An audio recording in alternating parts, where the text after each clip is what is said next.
Proclaim liberty throughout all the lands, unto all the inhabitants thereof. That's my kind of sheriff. Okay, ready? And action. And Silence on the set. wait a minute. Oh, and the light shines on.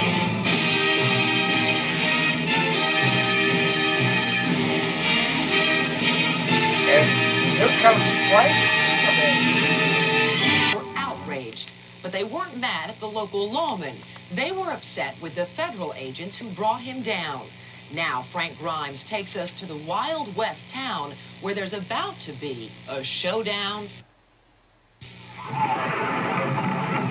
Showdown for the sheriff. This is the end of what we call the Old West. It's gone on for so long, and just why all of a sudden did this have to happen? If what I think is going to happen happens, we'll round out a full day. Seems a lot is suddenly happening in Wallace, Idaho. This historic mining town, nestled deep in Idaho's rugged panhandle, is mostly known for its silver mines. But for more than a century, hard rock miners have known they could come down off the mountain to Main Street for a cold beer, a hot game of poker, and maybe a warm body in an upstairs brothel. You sleepy, Thomas? No. Tired? No. Worried? Or maybe just plain bored?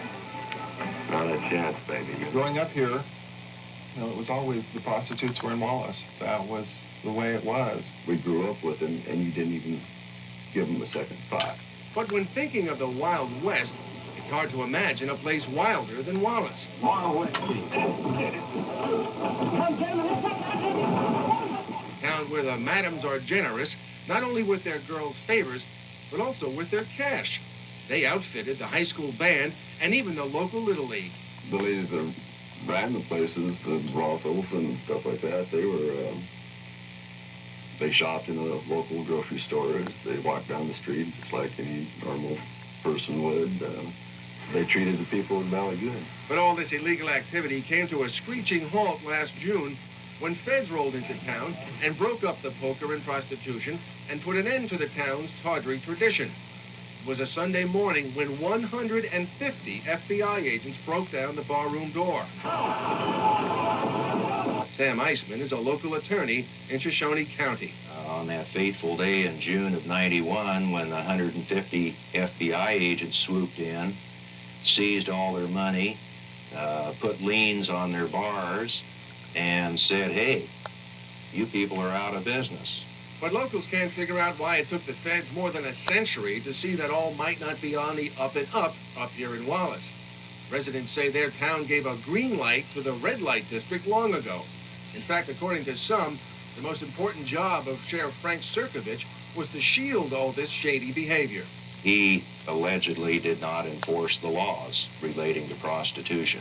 He aided and abetted a couple other individuals who were machine vendors in that area.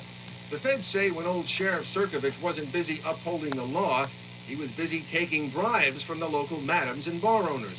Authorities say they even helped buy a squad car for the sheriff's office. In exchange, the sheriff allegedly protected the poker and prostitution. Whenever the sheriff heard outside law enforcement was coming in, he reportedly tipped them off with a phone call. These days, the sheriff is making only one call a day, to his attorney. As I read the indictment, that he is a racketeer and guilty of violating the Racketeer Influence Corrupt Organizations Act. Maybe I ought to go apologize. After 150 years, this rough and ready town is finally tamed. The poker games have folded, the gambling machines are unplugged, and the red lights in the empty brothels are dim. Meanwhile, the sheriff has a date in court facing 20 years for racketeering. There have been many, many sheriffs before him. Why, why not way back then? Why didn't this happen 20 years ago or, 30 years ago? You're watching history happen. It says this is the end of what we call the Thank Old you, West, Clark. the mining camps. This Said has been a stronghold here for We're watching history a long time. And it says civilization's finally caught up to us, And the tiny town of Wallace is left in financial ruin. Silver used to be $44 an ounce. Now it's down to a measly $4. 5 silver mines have already folded. And many locals looking for a silver lining in this dark cloud still long for the good old days when Sheriff Frank walked the beat. I believe if Sheriff Sinkovich runs again, he could be reelected. Is that popular? He's a very popular fellow. The sheriff has pled not guilty to all charges. His trial begins next week. Up next on A Current Affair, a Hollywood hotshot becomes a baseball big shot.